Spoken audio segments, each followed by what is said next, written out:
नमस्कार दोस्तों, मैं अरविंद निषाद, प्रमुख राष्ट्रीय महासचिव जय हिंद समाज पार्टी।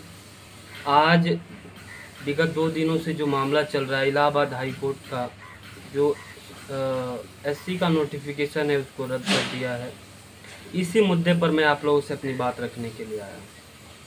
आज सबसे पहले इस मामले पर मैं ये कहना चाहता हूँ कि हाई कोर्ट ने ये कह कर के इस मामले को रिजेक्ट कर दिया कि ये संविधान संगत नहीं है।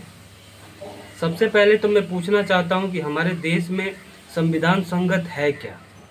हमारे ही देश में अभी कुछ दिन पहले 7% जो फॉरवर्ड समाज के लोग रहते हैं उनको 10% आरक्षण देने का काम किया गया, और हमारे देश के संविधान में ये कहीं नहीं लिखा गया है कि आर्थिक आधार पर आरक्षण होना चाहिए। और ये एक ऐसा आरक्षण था जिसके लिए ना कोई कमेटी बनाई गई, ना कोई जांच की गई, सीधा सरकार ने 72 घंटे के अंदर पास करके और इस आरक्षण को देने का काम किया गया। दूसरी तरफ मैं ये कहना चाहता हूँ कि जब ये मामला होता है तो ये संविधान संगत नहीं होता, लेकिन जो हमारा 17 जाति का मामला है, जो समाज नदियों के किनारे रहता है, विकास से कोसों दूर है, अगर वो समाज अपनी मांग करता है तो उस नोटिफिकेशन को रद्द करने का काम किया जाता है। दूसरी एक चीज़ मैं कहना चाहता हूँ कि इस समय भारतीय जनता पार्टी की सरकार है। तमाम नेताओं का मैं स्टेटमेंट सुन रहा था, वो पिछली सरकारों को दोष दे रहे थे कि पिछली सरकारों ने क्यों नहीं किया। भाई, मैं आपसे ये जानना चाहता हूँ कि पिछली सरकारों ने नहीं किया, इसलिए समाज के लोगों ने उनको हरा करके सत्ता से बाहर कर दिया। आज 8 साल से भारतीय जनता पार्टी की सरकार चल रही है, तो सवाल जिस पार्टी की सरकार चल रही है उससे पूछना चाहिए कि जो विपक्ष की पार्टियां हैं उनसे पूछना चाहिए, पहला। दूसरी एक चीज़ मैं ये कहना चाहता हूँ कि आप देखो कि 7% लोगों को बीजेपी ने आरक्षण संविधान को संशोधित करके, संविधान को ताक पर रख करके देने का काम किया, इसलिए कि उनको इस बात का डर है कि वो समाज के लोगों का वोट हमें नहीं मिलेगा तो हमारी सरकार नहीं बनेगी, हम चुनाव हार सकते हैं। लेकिन इन जातियों की आबादी अगर निकाला जाए तो 18% आबादी है, लेकिन ये 18% लोगों से भारतीय जनता पार्टी नहीं डरती। इसलिए नहीं डरती है क्योंकि जानती है कि यह समाज कुछ करने वाला नहीं है। ये बात मैं इसलिए कहना चाहता हूँ कि 4 बार से हम लोग भारतीय जनता पार्टी को वोट दे रहे हैं। 2014 में दिया, 2017 में दिया, 2019 में दिया और 2022 में दिया। अगर फ्री में आप किसी को भी वोट दोगे तो वो आपका काम करने वाला नहीं है। दूसरी, एक अपने समाज के नेता हैं मंत्री जी, इनसे पूछा गया तो इन्होंने कहा कि हम इलाहाबाद हाई कोर्ट को धन्यवाद देना चाहते हैं कि उसने नोटिफिकेशन को रद्द कर दिया।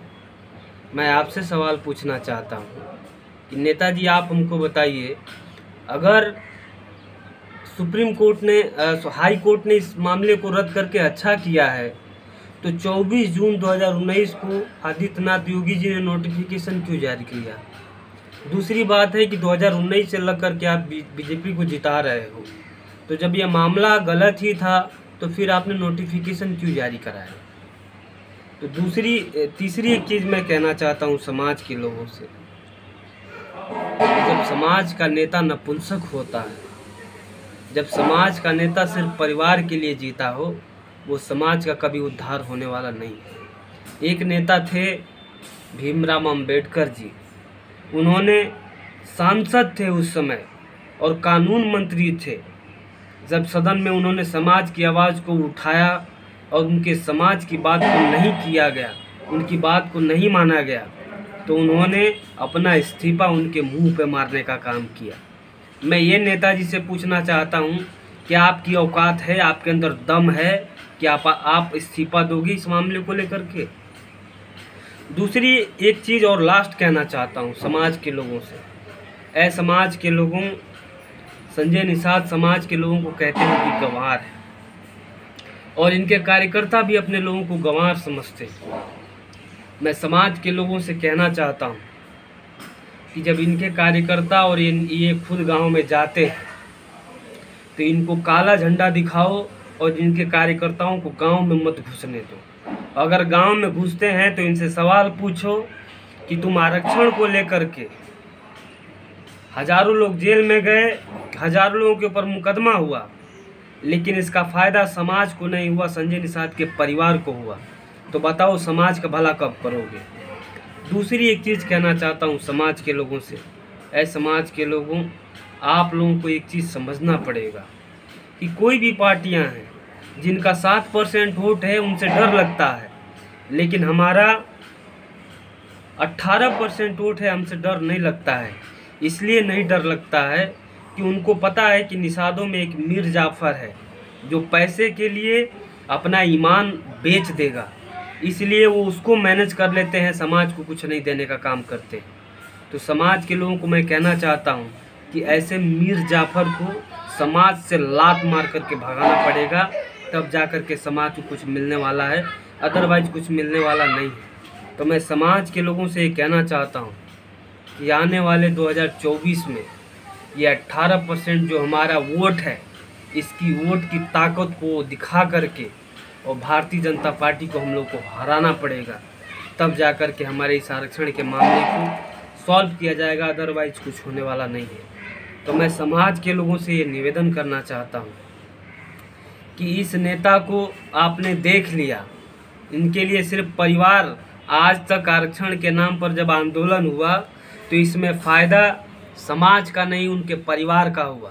परिवार के लोग विधायक, सांसद, मंत्री जीत के बन गए, लेकिन समाज का मामला आज भी वही है जहाँ है। दूसरा, मीडिया वाले जब इनसे सवाल पूछते हैं तो कहते हैं कि हमने कहा था कि हम चुनाव में इनको आरक्षण दिलवा देंगे। तो ऐसे दो टकिया नेता को आप लोगों को हराना पड़ेगा और भारतीय जनता पार्टी इसके मूल में है। जब तक हम इसको हराएंगे नहीं, तब तक समाज का हक और अधिकार मिलने वाला नहीं है।